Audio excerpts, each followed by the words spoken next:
저는 오늘부터 예레미야 말씀으로 우리 7월과 8월 말씀을 전하려고 합니다. 우리가 계속해서 매일 성경, 저희 교회는 이 매일 성경을 보는 것이 우리 교회의 가장 큰 자랑입니다. 6년 동안 보면은 성경을 일독할 수 있는데요, 우리 7월, 8월의 말씀이 예레미야입니다. 좀 어렵다는 이야기들도 많고 이래서 우리 월요일부터 금요일 날은 우리 교육자들이 아침에 또 설교를 하니까 저는 토요일과 주일의 말씀을 가지고 7월, 8월을 우리 예레미야 말씀을 한번 집중해 보려고 합니다. 지금 이스라엘의 상황은 이제 멸망을 앞둔 말 그대로 풍전등화의 시기입니다. 이미 북쪽에 있었던 이스라엘, 북이스라엘은 200년 전에 망했고요, 이제 남유다가 멸망의 길을 향해서 차곡차곡 가고 있는 기원전 588년의 상황, 멸망을 1년 정도 남겨놓은 정말 절대절명의 위기의 상황에 오늘 이 예레미야 32장의 말씀이 선포되어지고 있습니다. 지금 이 예레미야 32장은 어떤 상황이냐면 정말 말 그대로 모든 것이 다 갇혀버린, 모든 것이 다 막혀버린, 모든 것이 다 절망인 상태를 표현하고 있습니다. 우리 2절 말씀, 우리 다 같이 한번 2절 말씀 같이 읽도록 하겠습니다. 시작. 그때 바벨론 군대는 예루살렘을 에워싸고 선지자 예레미야는 유다의 왕의 궁중에 있는 시위대 뜰에 갇혔으니, 먼저 하나님의 사람 선지자 예레미야가 지금 갇혀 있습니다. 하나님의 말씀을 계속해서 선포했습니다. 이스라엘의 멸망, 이제 남유다, 남은 유다마저도 멸망하게 될 것이다 라고 계속해서 이런 식으로 계속해서 범죄하고 이런 식으로 계속 우상을 숭배하면은 이제 남유다도 결국에는 망합니다라고 끊임없이 하나님의 말씀을 선포해 왔습니다. 하나님의 사람이 하나님의 말씀을 선포하니까 이 시드기야라고 하는 왕, 겨우 10년밖에 자기 왕위를 지키지 못한 왕, 어쩌면 나중에도 다시 한번 보겠지만 비참한 인생인 이 시드기야는 특징이 있습니다. 하나님 앞에 저주받은 사람, 망하는 사람들의 특징이 있는데 그것은 뭐냐면 감히 하나님의 사람을 죽일 만한 용기는 또 없어요. 죽이지는 못하는데 어떻게 하느냐? 가두어 버립니다. 가두면 이제 그 말 안 들어도 되고, 가두면 자기 마음대로 해도 되고, 그 사람을 가둬버리면 이제 자기가 원하는 대로 할 수 있다고 생각하고 시드기야는 예레미야 선지자를 가두어 버리는 커다란 실수를 합니다.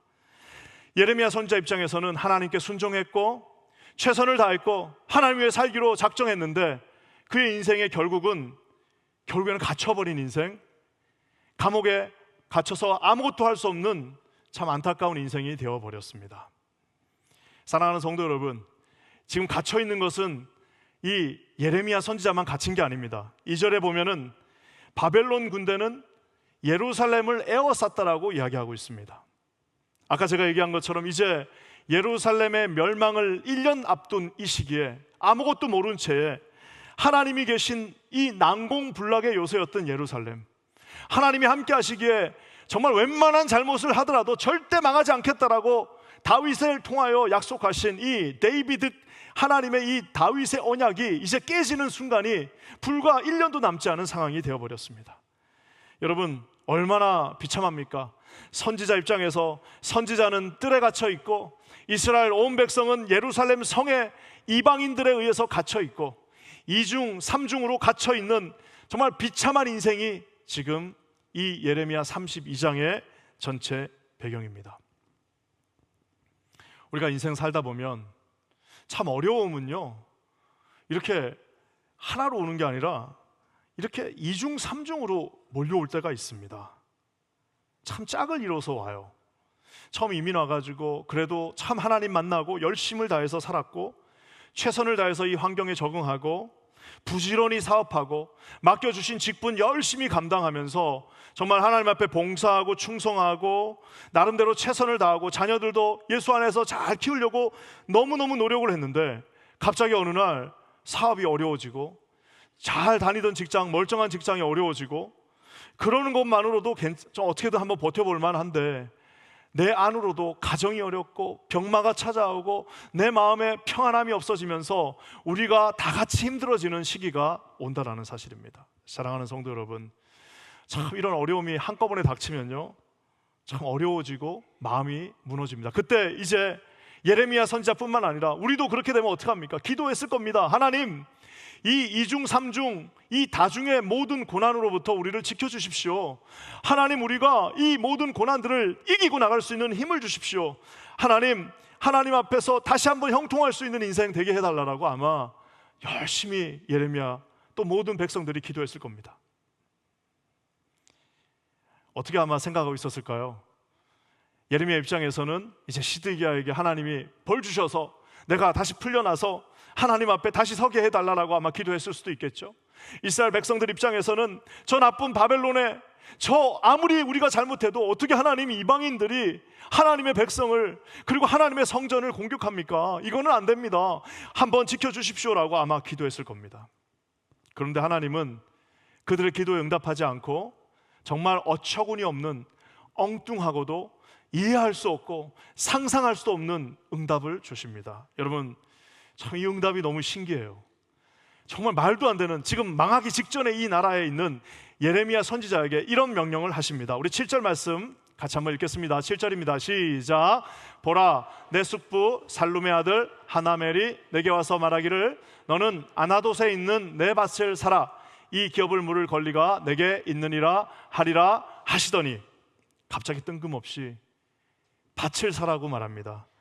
아나돗에 있는 밭, 지금 감옥에 갇혀갖고 앞발로 한 발도 나갈 수 없는 상황이고 이미 나라가 지금 망하게 됐는데 다 에워싸가지고 이제는 다 끝났다고 생각하는데, 아니 생뚱맞게 선지자에게 왜 밭을 사라고 하는 겁니까? 우리도 여러분, 하나님 앞에 하나님, 제가 지금 갇혀 있습니다. 내 상황이 꼼짝달싹할 수 없는 정말 갇혀 있는 상황입니다. 에워싸여져 있습니다. 이 고난으로부터 저를 이기게 해주십시오라고 기도했더니 하나님이 엉뚱하게 그 기도에 응답 안 하고, 말도 안 돼, 가서 아나돗에 있는 밭을 사라. 도대체 이거하고 무슨 상관이 있습니까? 주님, 지금 나는 감옥에 갇혀 있는데 밭을 사서 뭐 하겠습니까? 라고 엉뚱한 것을 요구하실 때가 있습니다. 오늘 저는 설교의 제목이 아나돗 그 끝없는 신뢰입니다. 왜냐하면 이럴 때가 하나님이 역사할 때입니다. 여러분, 이럴 때 하나님이 말씀하십니다. 이럴 때 하나님의 놀라운 뜻이 숨겨져 있는데요, 저는 오늘 두 가지로 왜 하나님이 아나돗, 그 말도 되지 않는 명령을 하셨는지에 대해서 두 가지로 살펴보려고 합니다. 첫 번째는, 한번 저를 따라해 주세요. 아나돗은 순종이다. 아나돗은 순종이다. 이 아나돗 밭을 사는 거는요, 정말 커다란 손해를 감수해야 됩니다. 아까 제가 얘기한 것처럼 나라가 망하기 1년 전입니다. 그리고 우리 2절 말씀처럼 이미 예루살렘 성이 다 포위당했습니다. 그 말은 뭐냐면 이제 산에 있는 그 난공불락의 예루살렘 성을 제외하고는 전 유대 땅이 바벨론 군대에 이미 짓밟힌 것입니다. 아나돗은 근데 어디 있느냐? 아나돗이 무슨 예루살렘 안에 있는 게 아닙니다. 아나돗은 지금 어디 있느냐 하면은 예루살렘에서 3마일 위쪽, 즉 이미 함락되어진 바벨론의 영토, 이제는 더 이상 이스라엘의 땅이라고 할 수도 없는 그 바벨론의 영토에 있는 땅입니다. 우리로 치면 6.25 전쟁 때 인민군이 와가지고 다 쓸고 갔는데 지금 인민군이 정복한 그 땅을 사라고 하니, 내 몸 하나도 건사하기 힘든데 내가 어떻게 그 땅을 삽니까? 라고 말하는 것입니다. 더 이상 이 땅 문서 자체가 조금 있으면 휴지덩어리가 될 텐데, 이 아나돗 땅은 이제 휴지덩어리가 될 텐데 내가 왜 이 땅을 삽니까? 라고, 손해보는 일을 내가 또 왜 합니까? 라고 아마 예레미야가 하나님께 울부짖었을 겁니다. 또한 이 아나돗 땅을 사는 것은 손해보는 일뿐만 아니라, 그래요, 어차피 선지자니까, 어차피 하나님께 부름받은 사람이니까 그래 손해보고 살자라고 할 수도 있겠지만, 선지자에게 제일 중요한 건 뭐냐? 그건 명예입니다. 여러분, 이 주의 종에게 제일 중요한 거는, 여러분, 이게 아무리 사람이 고통스러워도요, 주의 종, 자기가 그래도 하나님 앞에 풀타임으로 부름받은 사람들은 다 가서 살 수 있습니다. 그렇지만 그의 명예가 떨어지면 그걸 살 수 없어요.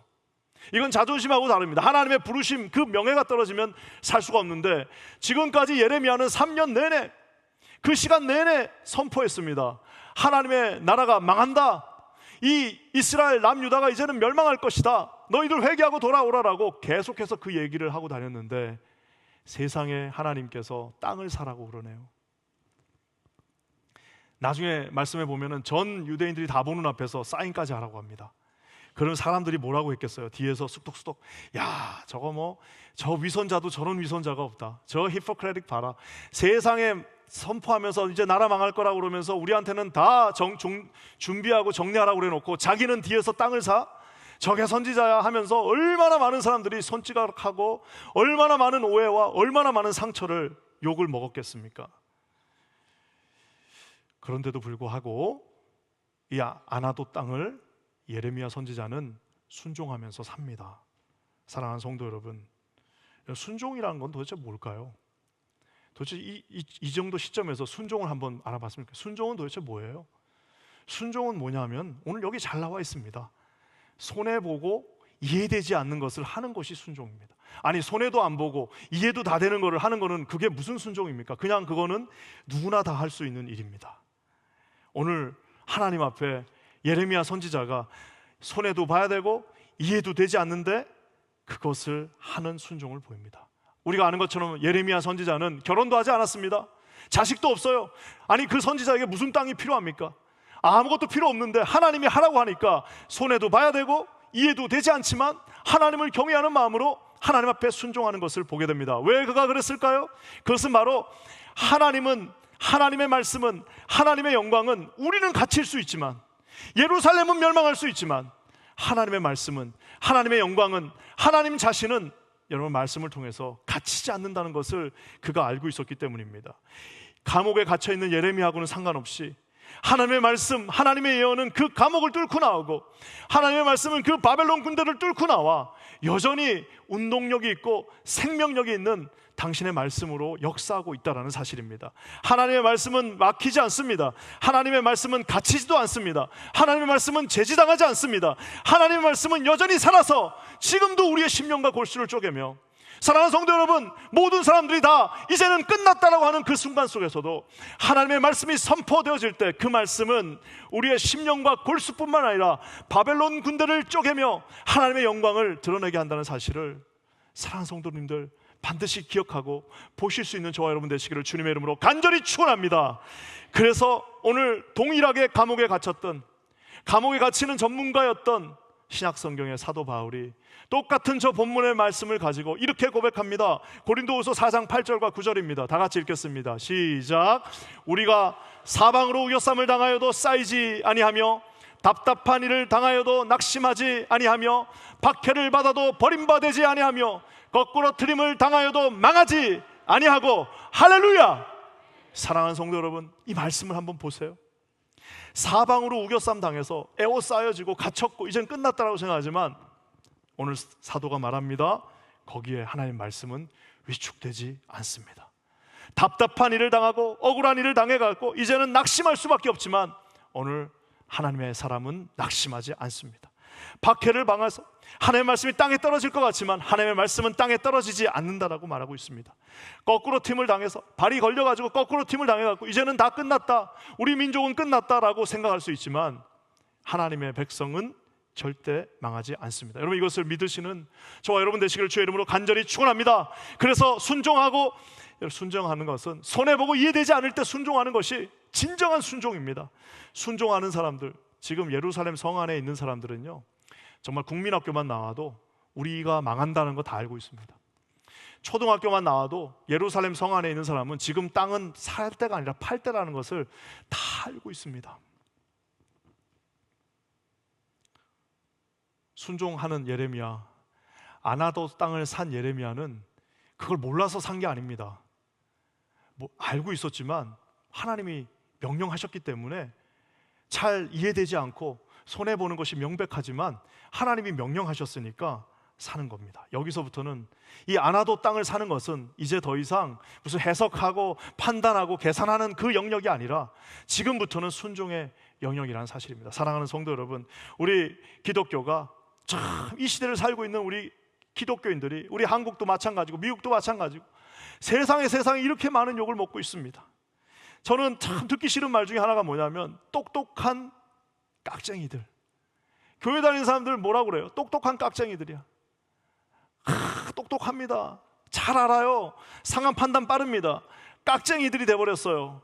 세상에 여러분 교회가 늘 베풀고 늘 나눠주고, 교회 가면 그래도 떡이라도 하나 떨어지고, 교회 가면은 먹을 게 없어도 그래도 거기 가면 먹고 살 수 있던 곳이 교회였는데, 깍쟁이들이 돼가지고 교회가 손해보지 않는 곳, 이해되는 일만 하는 곳, 그리고 얼마나 많은 사람들이 나를 이해시키라고 그럽니다. 나를 이해시키면 내가 하겠다라고.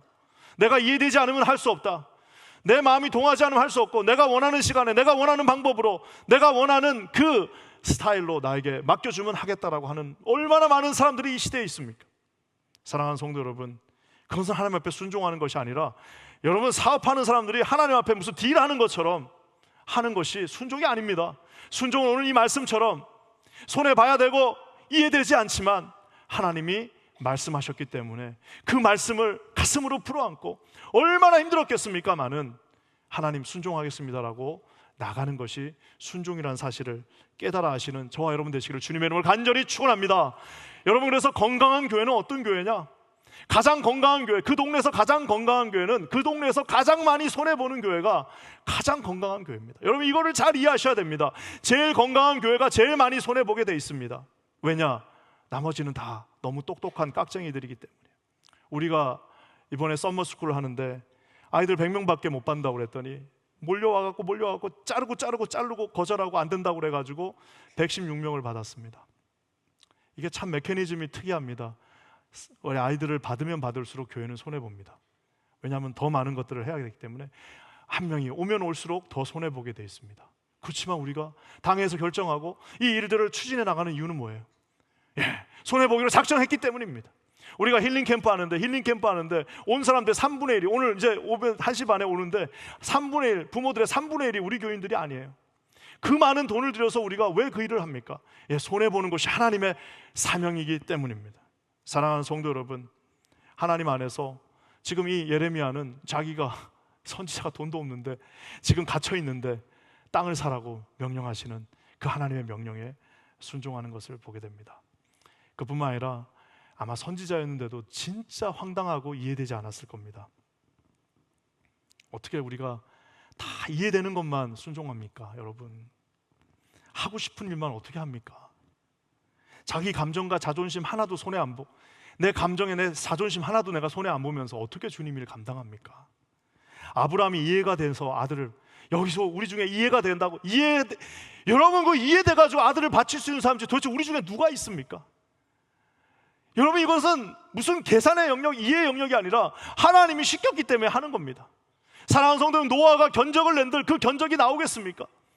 산 꼭대기에다 방주를, 그것도 축구장보다 더 큰 방주를 지으라고 그러는데, 여러분 그것을 견적 내고 계산하고 그것을 두드린다고 그것에 결론이 나올 수가 없습니다. 여러분, 그것은 오직 하나, 그는 믿음으로 하나님 앞에 섰기 때문에 그 일들을 감당할 수 있는 겁니다. 다윗이 승률을 보장받고 나가서 싸운 것이 아닙니다. 다윗이 계산해가지고 내가 이길 수 있겠구나라서 나간 것이 아니라 이방인들에 의해서 하나님의 이름이 능력받고 하나님의 이름이 멸시받는 그 상황 속에서 참을 수 없는 분노, 거룩한 하나님이 주시는 그 분노를 가지고 다윗이 물맷돌 들고 나가서 너는 칼과 단창으로 나오지만 나는 하나님의 이름으로 나간다라고 어린 소년이 하나님 앞에 섰을 때, 여러분 그 다음은 하나님이 하시는 겁니다.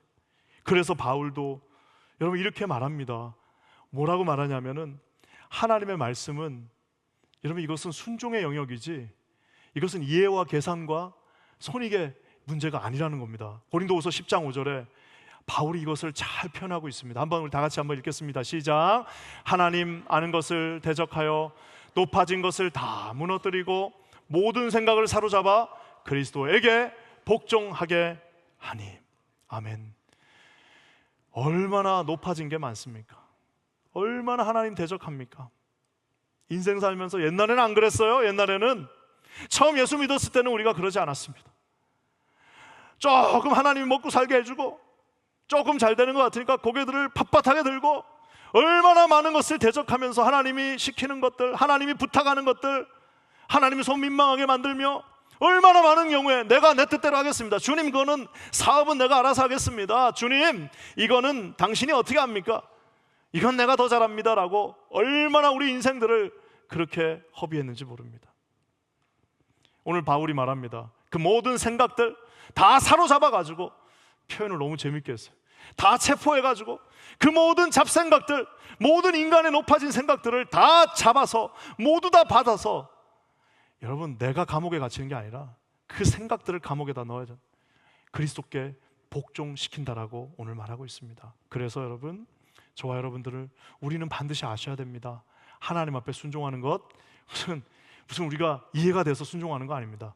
계산해서 순종하는 게 아니라 하나님이 말씀하셨기 때문에, 하나님께 우리에게 말씀으로 부탁해 주셨기 때문에. 그래서 오늘 말씀처럼 여러분, 바벨론 군대는 이스라엘을 포위했다고 생각했을 겁니다. 시드기야 왕은 예레미야를 포위해서 꼼짝달싹 못했다고 말하지만 하나님의 말씀은 그 왕의 포위, 바벨론 군대의 포위를 뚫고 순종하는 모든 백성들을 하나님의 백성으로 인도하실 줄 믿습니다. 여러분, 그것을 신뢰하시는 저와 여러분 모두가 되시기를 주의 이름으로 간절히 축원합니다. 그래서 우리 킨자님 교회는 하나님 앞에 손해보는 교회, 하나님 앞에서 이해하는 것이 아니라 하나님이 시키시는 일 우직하게 주님이 감당하는 그 순간까지 여러분 순종하면서 끝까지 승리하시는 저와 여러분 되시기를 주의 이름으로 간절히 축원합니다. 그래서 아나돗은 순종이에요. 아나돗 땅 사는 거는 아무나 못합니다. 순종하는 사람만 할 수 있었습니다. 자, 그러면 순종하면 그 다음은 어떻게 되느냐?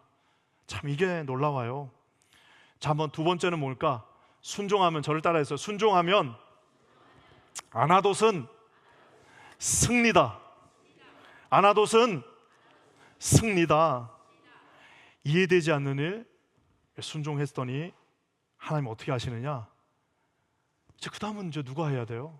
아니, 하나님이 사라고 그래서 샀어요. 전쟁통에 샀습니다. 그럼 이제 그 다음은 누가 하는 겁니까? 이제는 더 이상 내가 할 수 없어요. 하나님 앞에 이제 다 맡기는 겁니다.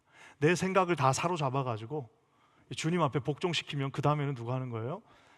주님이 그 다음은 이끌어 나가시는 겁니다. 제가 요 근래에 정말 가장 너무 감동을 받은 책 한 권이 있습니다. 유정옥 사모님이 쓰신 수필집인데, 울고 있는 사람과 함께 울 수 있어서 행복하다라는 책인데요, 여기 보면 한 챕터가 이 대진표 바꾸기, 대진표, 그러니까 이제 경기할 때 그 서로 이제 대진표라는 게 나오잖아요. 누가 누구랑 싸우고 대진표 바꾸기라고 하는 그런 챕터가 있었어요. 아마 이분이 암에 걸리셨던 것 같아요.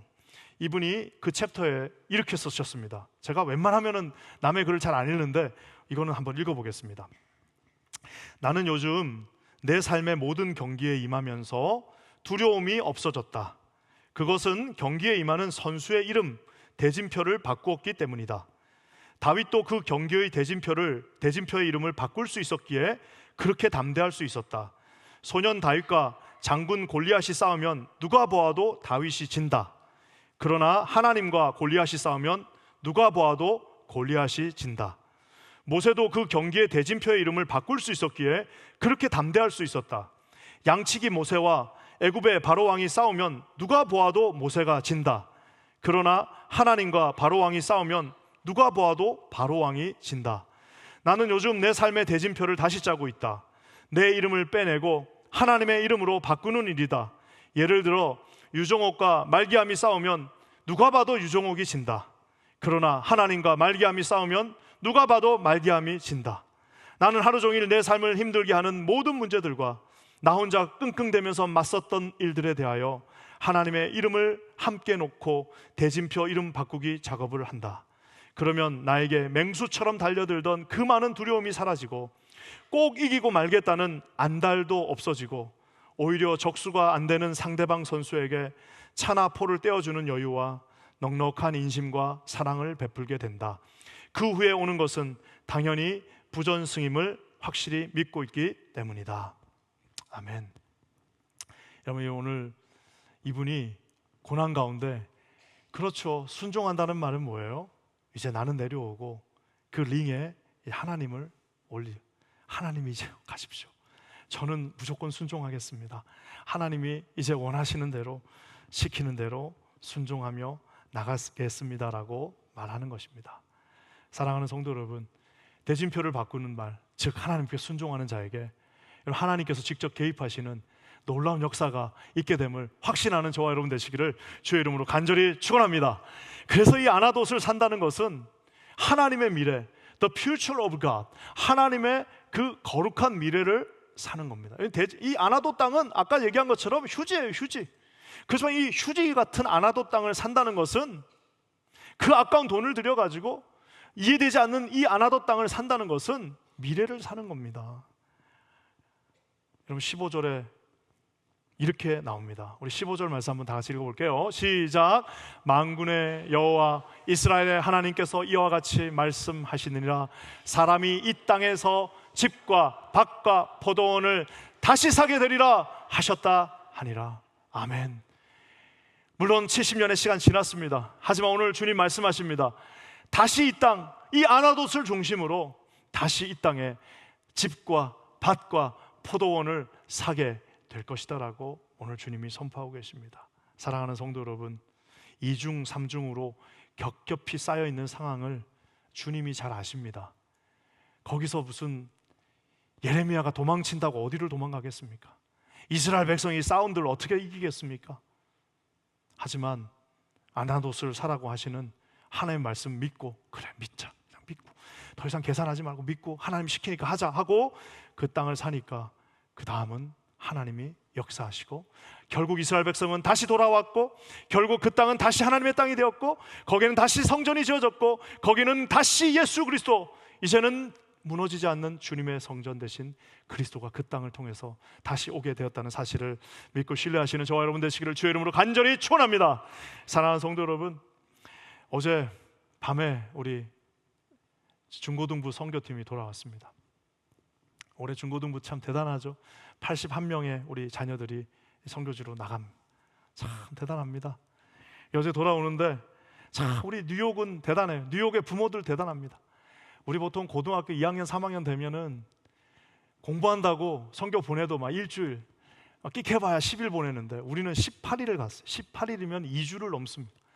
그 18일 동안 우리 목사님이 아이들을 데리고 36명이 어제 돌아왔는데, 일친이 돌아왔는데 36명이 가서 18일을 있다가 왔습니다. 오는데 버스가 비가 와가지고 버스가 갑자기 못 오게 돼가지고 이거 비행기가 못 뜬다고 연락이 왔어요. 아유, 그래가지고 그냥 안달이 나가지고 놀래가지고 중보기도 팀에다가 또 연락드리고 또 우리 막 제자반에다가 우리 순장들에게다가 다 카톡을 보냈습니다. 기도해 주십시오. 지금 이거 36명이 지금 비행기를 못하면 이거 못 돌아옵니다. 큰일 났습니다 하고 이제 막 제가 전화기 들고 여기저기 연락하고 카톡 보내고 그러니까 우리 아내가 옆에서 보다가 아 여보, 그 선교 갔는데 하나님이 잘 연결해서 또 비행기 회사에서 그래도 선교 갔다고 그러는데 잘 해줄 거야 이러는 거예요. 그래가지고 갑자기나 지금 가뜩이나 지금 정신이 예민해져 있는데 이 말도 안 되는 얘기를 하니까 제가 조금 화가 나가지고 아니 그 위로한답시고 하는 말이, 아니 무슨 비행기 회사가 자선 회사도 아니고 우리가 뭐 비행기 전세 낸 것도 아니고 우리가 전세 낸 것도 아닌데 어떻게 그 비행기 회사에서 이걸 해주냐라고 이제 막 좀 뭐라고 그랬어요. 그 괜히 내가 또 화를 내고 그래서 안 되겠다 싶어가지고 다시 또 가서 기도를 했습니다. 하나님, 우리 아이들 돌아오게 해주세요, 돌아오게 해주세요 기도하는데 갑자기 주님이 떠오르는 단어 하나를 기도하는 중에 보여주셨습니다. 그 뭐냐면은 우리 아시는 것처럼 우리 지난 몇 년 전 처음 제가 부임했을 때 우리 3년 동안 저희 중고등부가 선교를 못 갔습니다. 기억하시는 분들 있으려나 모르겠습니다. 지금 이건 상상할 수도 없는 3년 동안 저희가 선교를 가지 못했습니다. 일도 있었고 어려움이 있어서 또 조직도 안 되고 못 갔습니다.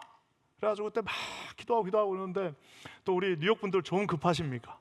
저보고 어떤 많은 분들이 물었어요. 아니 목사님, 담임 목사님 선교사 출신인데 왜 선교사들 안 보내냐, 왜 단기 선교 안 합니까? 라고 하도들 물어가지고 이 단에서 설교하다가 저도 모르게 선포했던 말씀이 하나 있습니다. 그 뭐냐면은 걱정하지 마십시오. 어느 순간 되면 하나님이 우리 교회 비행기 한 대 전세 내서 선교 갈 날이 있을 겁니다 라고 제가 하도 그냥 왜 안 가냐고 그러길래 비행기 전세 내서 갈 날이 있을 겁니다 라고 그때 선포했던 그 기억을 탁 떠오르게 해주셨습니다.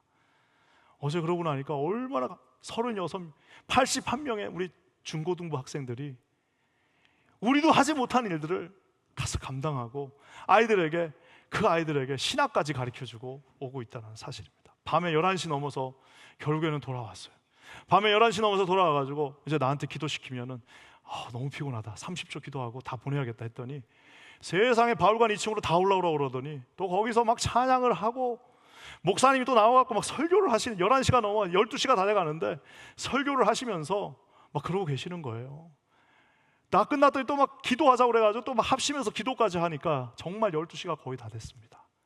그 장면을 지켜보면서 하나님은 우리가 안 와도, 그때 여러분 이것은 쉬운 일이 아니었습니다. 하지만 우리가 하나님의 말씀을 믿고 신뢰하면서 하나님이 반드시 우리 다음 세대들을 살릴 것이며 반드시 우리 교회를 통하여서 이 뉴욕 땅뿐만 아니라 세계 열방을 품게 하실 거라는 하나님의 약속을 믿고 힘들었지만 우리가 그 가운데로 나갔을 때 하나님께서 이루시고 행하신다는 사실을 여러분 반드시 기억하시는 저와 여러분 되시기를 주의 이름으로 간절히 축원합니다.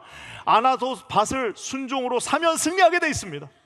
아무리 혼자 거기서 탈출한들 어디로 탈출하며 사운드로 어떻게 바벨론을 이기겠습니까마는 아나도밭을 사라고 하는 말도 되지 않는 명령 앞에 네 주님 그렇게 하겠습니다라고 유순하게 순종할 때 하나님은 대진표를 바꾸시고 본인이 직접 링으로 들러오시고 하나님의 약속하신 미래는 열리게 된다는 사실입니다.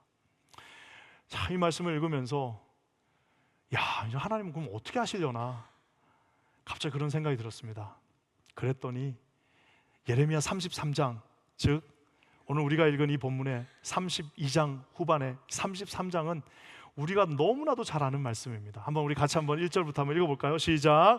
예레미야가 아직 시위대 뜰에 갇혀 있을 때에 여호와의 말씀이 그에게 두 번째로 임하니라. 이르시되 이를 행하시는 여호와, 그것을 만들며 성취하시는 여호와, 그의 이름을 여호와라 하는 이가 이와 같이 이르시도다. 너는 내게 부르짖으라. 내가 너에게 응답하겠고 네가 알지 못하는 크고 은밀한 일을 너에게 보이리라. 아멘, 아멘, 할렐루야. 사랑하는 성도 여러분, 이거 우리가 맨날 부르면서 통성기도할 때 크게 응답해라, 부르짖으라 이것만 했지, 그 앞에 예레미야는 피눈물 나는 모습으로 아나도 땅을 사라고 하는 주님의 명령에 순종했을 때에 일을 행하시는 여호와, 그것을 만들며 성취하시는 여호와. 우리가 만드는 게 아닙니다. 그것을 만들며 성취하시는 여호와. 우리가 할 수 있는 일은 부르짖고 하나님 앞에 순종하는 것 외에는 없다라는 사실을 여러분 기억하시는 우리 귀한 성도님들 한 분 한 분 되시기를 주님의 이름으로 간절히 축원합니다. 아나님은 아나돗은 하나님께 순종하는 겁니다. 이해되지 않고 손해봐도 순종하는 겁니다. 왜냐하면 하나님이 말씀하시고 명령하셨기 때문입니다. 아나돗에서 순종하면 하나님이 승리하십니다. 왜냐하면 대진표가 바뀌었기 때문입니다. 하나님이 일하십니다. 하나님이 링 위에 올라오십니다. 하나님의 역사가 주관자가 되어서 그 역사를 이루어 가십니다. 하루하루의 삶이 우리 가운데 쉽지 않은 분들, 오늘 이 자리에 2중, 3중으로 갇힌 분들 계실 겁니다. 오늘 결단하십시오. 여러분 하나님 앞에 아나돗 순종하시면서 결단하십시오. 여러분 고집들 좀 제발 내려놓고 하나님 앞에 순종하십시오. 하나님 앞에 순종하는 저와 여러분들에게 오늘 이 시간 하나님이 말씀하십니다. 내가 어떻게 해요? 만들며 성취하겠다. 여러분 이 말씀을 신뢰하시는 우리 켄자하는 교회 귀한 하나님의 백성들 되시기를 주의 이름으로 간절히 축원합니다. 기도하겠습니다. 하나님 고맙습니다. 오늘 이렇게 귀한 말씀 주셔서 감사합니다. 비록 내일 일이 아무것도 눈에 보이지 않는다 할지라도 아나돗을 사라고 명령하신 하나님의 말씀 앞에 순종하며 그 땅을 삽니다. 하나님 내일 일을 알 수 없지만 주님을 의지하며 나아갑니다. 주님 함께 동행하여 주시옵소서. 놀라운 일을 이루실 주님을 찬송하며 예수님의 이름으로 간절히 기도합니다. 아멘.